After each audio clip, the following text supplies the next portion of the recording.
Assalamualaikum warahmatullahi wabarakatuh. Selamat pagi semuanya. Bagaimana kabar kalian pada pagi hari ini? Semoga kalian selalu dalam keadaan sehat, selalu dalam perlindungan Allah Subhanahu wa taala, dan tentunya selalu menghormati dan menyayangi kedua orang tua, menghormati bapak dan ibu guru, serta saling menghargai sesama teman.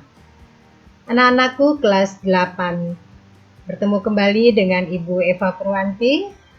Kita masih belajar bahasa Indonesia. Kali ini kita akan belajar bagaimana menelaah struktur dan kebahasaan teks eksposisi. Anak-anakku sekalian, teks eksposisi ini dalam pertemuan yang lalu sudah kita pelajari tentang apa yang dimaksud dengan teks eksposisi, kemudian ciri-cirinya, unsur-unsur yang terdapat di dalam teks eksposisi, dan memahami jenis-jenis teks eksposisi. Kali ini kita akan belajar bagaimana menelaah struktur dan kebahasaan teks eksposisi. Namun, sebelum Ibu melanjutkan pembelajaran ini, marilah kita berdoa menurut agama dan kepercayaan masing-masing, agar pembelajaran kali ini berjalan sesuai dengan harapan. Begitu, berdoa mulai. Dan anak-anakku sekalian, adapun kompetensi dasar yang akan kita capai pada pembelajaran kali ini adalah 3.6, mengidentifikasi struktur unsur kebahasaan dari aspek lisan dalam teks eksposisi artikel ilmiah populer yang diperdengarkan atau dibaca. Setelah mempelajari atau menyaksikan video pembelajaran ini, harapannya Ananda dapat menemukan struktur teks eksposisi dan memahami kebahasaan yang terdapat dalam teks eksposisi. Baik, kita mulai saja pembelajaran kita, yaitu mengenai struktur teks eksposisi. Anak-anakku perhatikan peta konsep berikut ini. Nah, ini adalah struktur teks eksposisi. Strukturnya terdiri dari 3. Pertama yaitu tesis, kedua rangkaian argumen, dan ketiga penegasan ulang. Apa yang terdapat di dalam tesis? Tesis ini berisi pengenalan isu, masalah, atau pandangan penulis secara umum tentang topik yang akan dibahas. Ini di dalam tesis. Kemudian di dalam rangkaian argumen, itu berisi sejumlah pendapat, ya, atau pada bagian ini juga dikemukakan pula sejumlah fakta yang memperkuat argumen penulis. Jadi di dalam rangkaian argumen ini, dia berisi fakta dan pendapat untuk memperkuat argumen-argumen penulis. Dan struktur yang ketiga yaitu penegasan ulang. Nah, di sini penegasan ulang adalah perumusan kembali secara singkat. Bagian ini sering kita sebut dengan simpulan. Di dalam penegasan ulang ini berisi boleh simpulan, boleh rangkuman. Nah, ini struktur teks eksposisi, Anandaku. Ingat, struktur eksposisi itu ada 3, tesis, rangkaian argumen, dan penegasan ulang. Nah, di dalam tesis itu yang dibicarakan adalah permasalahan yang sedang hangat-hangatnya atau permasalahan dalam teks itu. Isu masalahnya seperti apa, pandangan penulis secara umum tentang topik yang dibahas. Nah, di dalam rangkaian argumen itu berisi sejumlah pendapat atau argumen penulis sebagai penjelas atau tesis yang dikemukakan sebelumnya. Biasanya berisi fakta dan pendapat. Sedangkan di penegasan ulang berisi simpulan dan rangkuman. Baik, kita lihat contoh berikut. Perhatikan contoh struktur teks eksposisi berikut ini. Tesis. Nah, orang tua tentu merasa bahagia ketika melihat pertumbuhan dan perkembangan yang baik pada anaknya. Namun ketika anak-anak mulai menginjak usia remaja, mereka lebih suka menghabiskan waktu tanpa ingin diawasi oleh orang tua. Inilah salah satu yang mengkhawatirkan dan cukup berbahaya bagi remaja.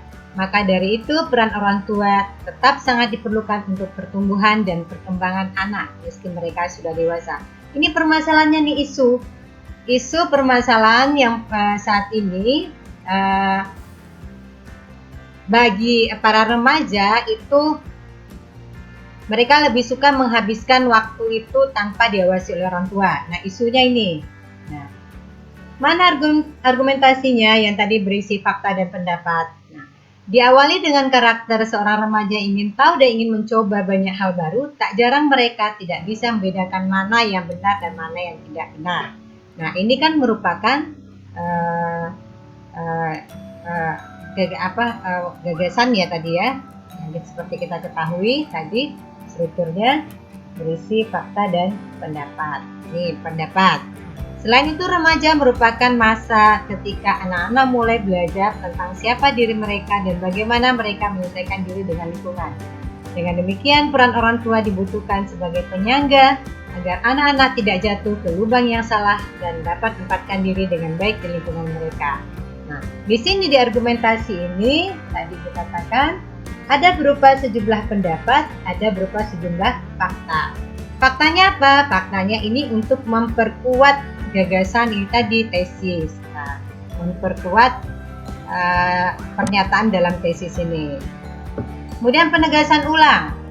Penegasan ulang, berdasarkan pernyataan tersebut, orang tua akan selalu memegang. Nah, ini simpulannya. Nah, ini berisi simpulan atau penutup. Nah, ini anak-anakku contoh, ini kita hapus saja, ini salah. Ini penegasan ulang bukan pendapat ini. Nah, jadi itu yang kita berlatih struktur, jadi strukturnya tesis, argumentasi, dan penegasan ulang. Anak-anakku sekalian, kita lanjutkan mengenai kaidah kebahasaannya. Apa saja kaidah kebahasaannya? Pertama, yaitu kita menggunakan kata-kata teknis atau peristilahan yang berkaitan dengan topik yang dibahas. Nah, di sini apa topik yang kita bahas? Topik yang kita bahas misalkannya masalah kehutanan. Berarti itu kan apa kata-kata teknisnya? Mungkin di dalamnya ada hutan lindung, ada rawa, ada penebangan liar, dan sebagainya. Ini berkenaan dengan topik. Kemudian menggunakan kata-kata yang menunjukkan hubungan argumentasi kausalitas. Nah, misalnya kausalitas jika, sebab, karena, dengan demikian, akibatnya. Selain itu, bisa juga kita dapat juga digunakan kata-kata yang menyatakan hubungan kronologis kausalitas kan. Nah, sebelum itu, kemudian, akhirnya. Nah, contoh seperti itu. Kemudian berikutnya yaitu menggunakan kata kerja mental atau verba. Seperti kata-kata diharapkan, memprihatinkan, memperkirakan, mengagumkan, dan seterusnya. Nah, ini kata kerja mental ini verba ya nanaku. Kata verba itu dalam Kamus Besar Bahasa Indonesia artinya menggambarkan perbuatan atau keadaan. Karena verba ini juga dikatakan kata kerja. Yang berikutnya, kebahasan yang berikutnya pronomina atau kata ganti. Nah, pronomina atau kata ganti ini ada dua, pronomina persona dan pronomina penunjuk. Nah, apa saja pronomina persona? Pronomina persona ini kata ganti yang menggantikan nomina atau frasa nomina. Nomina itu kata benda. Nah, pertama, pronomina persona ini yaitu pronomina persona yang menunjukkan orang pertama. Orang pertama di sini misalnya saya, daku, ku. Nah, itu orang pertama. Kemudian pronom yang kedua, pronomina persona yang menunjuk orang kedua. Nah, pronomina persona yang menunjuk pada orang kedua ini dapat digunakan dalam bentuk tunggal dan jamak. Sama ya tadi pronomina menunjuk orang pertama bisa juga tunggal dan jamak. Sedangkan pronomina persona yang menunjuk orang kedua juga digunakan bentuknya bisa tunggal dan jamak. Nah, dalam bentuk tunggal, pronomina yang biasa kita gunakan adalah misalnya engkau, kamu, Anda, dikau, mu. Sedangkan dalam bentuk jamaknya, bentuk pronomina ini contohnya adalah kalian, kamu, atau Anda sekalian, kamu sekalian gitu. Dan yang ketiga, pronomina persona ini adalah pronomina persona yang menunjuk orang ketiga. Pronomina persona yang menunjuk orang ketiga dapat digunakan dalam bentuk sama, tunggal dan jamak. Nah, kalau dalam bentuk tunggal, bentuknya pronomina yang digunakan adalah ia, dia, beliau, nya. Bagaimana dalam bentuk jamaknya? Bentuk pronomina yang digunakan adalah mereka dan nya. Nah, ini ciri kebahasaan yang keempat. Nah, ciri kebahasaan yang kelima yaitu menggunakan kata-kata perujukan. Oh, belum. Pronomina tadi pronomina persona ya, sekarang pronomina penunjuk. Nah, pronomina penunjuk ini adalah pronomina yang dipakai untuk menunjukkan sesuatu. Nah, kita bedakan menjadi 3 di sini ya. Pronomina penunjuk umum, pronomina penunjuk tempat, dan pronomina penunjuk ihwal. Apa pronomina penunjuk umum itu? Itu untuk menggunakan kata ganti ini atau itu. Kata ganti ini digunakan untuk mengacu pada acuan yang dekat dengan pembicaraan. Nah, sedangkan kata ganti yang digunakan yang jauh, pembicara mengatakan atau ke masa lampau, pembicara mengatakan itu. Sedangkan pronomina penunjuk tempat digunakan untuk menunjukkan letak suatu tempat. Nah, biasa kita mengenal sini, situ. Nah, kata gantinya sini, situ, sana. Nah, itu kata ganti penunjuk tempat. Kemudian pronomina penunjuk ihwal digunakan untuk mengacu suatu kejadian. Nah, pronomina penunjuk ihwal ini menggunakan kata ganti begini, begitu, atau demikian. Nah, itu pronomina persona. Jadi tadi pronomina persona itu terdiri dari 3. Pronomina persona orang pertama, pronomina persona yang menunjuk orang kedua, dan pronomina persona yang menunjuk orang ketiga.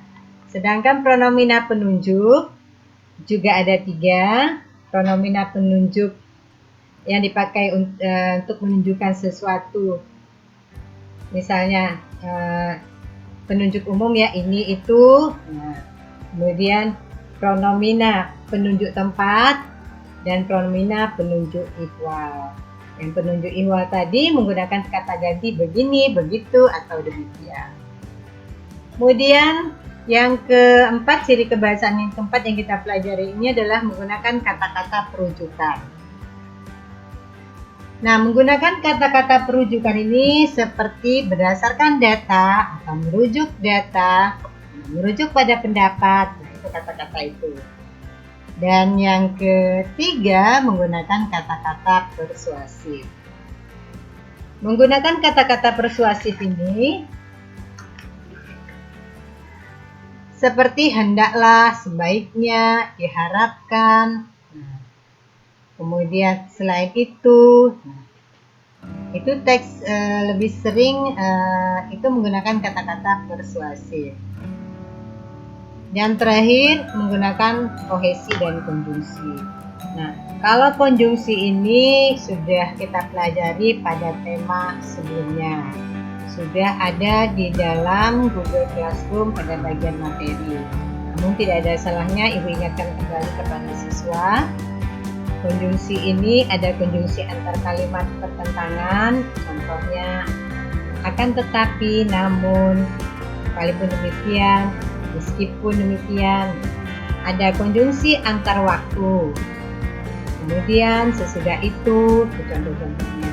konjungsi antar kalimat penambahan, ada konjungsi antar kalimat pembalikan, dan seterusnya sampailah konjungsi antar kalimat akibat. Silakan buka kembali materi pembelajarannya.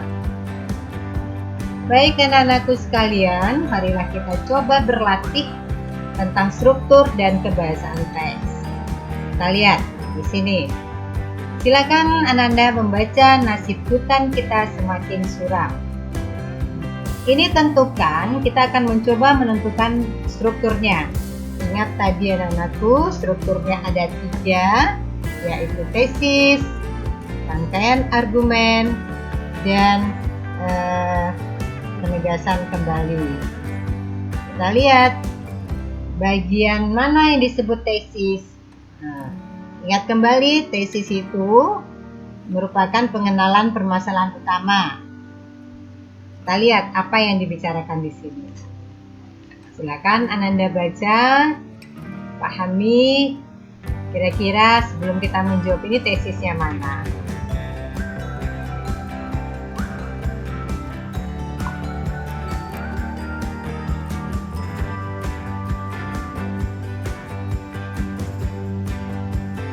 Ini teksnya, silakan dibaca mana yang merupakan penegasan kembali.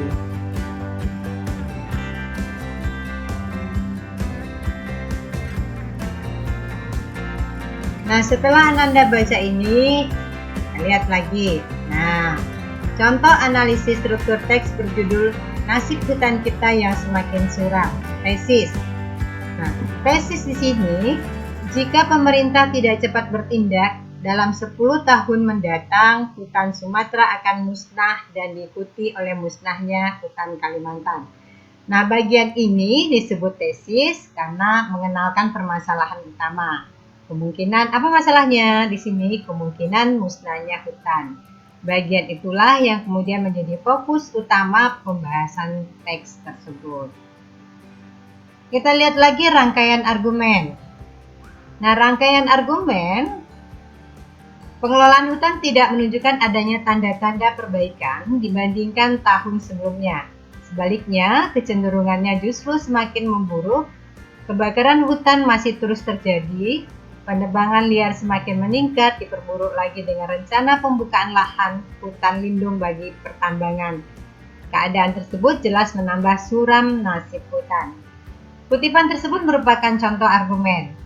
Argumen atau pendapat yang ada dalam teks nasib hutan kita semakin suram adalah pertama, pengelolaan hutan tidak menunjukkan adanya tanda-tanda perbaikan dibanding tahun sebelumnya.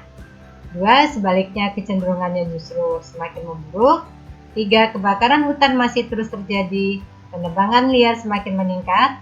4, diperburuk lagi dengan rencana pembukaan lahan hutan lindung bagi pertambangan. Dan kelima, keadaan tersebut juga menambah suram nasib hutan selama ini. Nah, dilanjutkan, mana penegasan kembali? Nah, penegasan kembali rupanya kedua masalah itu belum cukup. Pemerintah menambah rencana pembukaan kawasan hutan lindung untuk area pertambangan. Kebijakan tersebut jelas semakin menyempurnakan derita hutan Indonesia. Nah, bagian tersebut merupakan suatu simpulan dari paparan sebelumnya. Hal ini ditandai oleh kata-kata, kedua masalah itu belum cukup. Kebijakan tersebut jelas semakin, itu penegasan kembali. Ini strukturnya ya anak-anakku. Silakan dipelajari, dipahami, sehingga tugas yang akan Ibu berikan nanti mempermudah kalian karena sudah mempunyai wawasan tentang struktur teks eksposisi. Nah, kita lihat kebahasaannya. Nah, kebahasaannya ini menggunakan kata-kata istilah teknis. Contoh, penebangan liar, hutan lindung, hutan alam, hutan rawa, gambut, dan sebagainya. Nah, ini menggunakan kata-kata teknis atau peristilahan. Yang kedua, menggunakan kata-kata yang menunjukkan hubungan argumentasi. Mana? Nah, jika ada kata tadi Ibu temukan, ada jika, sebab, karena, dengan demikian, akibat, dan oleh karena itu. Lihat lagi di situ menyatakan perbandingan atau pertentangan yang mana. Kemudian menggunakan kata-kata kerja mental atau mental verba seperti diharapkan, memprihatinkan, dan seterusnya. Menggunakan kata-kata perujukan seperti berdasarkan data, merujuk pada pendapat, dan kelima menggunakan kata-kata persuasif. Hendaklah sebaiknya. Nah, selain itu, teks eksposisi lebih sering menggunakan kata-kata denotatif ya, makna yang sebenarnya. Nah, kata itu belum mengalami perubahan atau penambahan makna. Demikian anak-anakku, pembelajaran kita hari ini mengenai struktur dan kebahasaan. Harapannya kalian dapat memahami pembelajaran lewat video ini dan mengerjakan tugas-tugas yang akan Ibu berikan mengenai struktur dan kebahasaan. Sekali lagi terima kasih atas perhatiannya, mohon maaf atas segala kekurangan. Sampai bertemu kembali di materi berikutnya. Wassalamualaikum warahmatullahi wabarakatuh dan selamat pagi.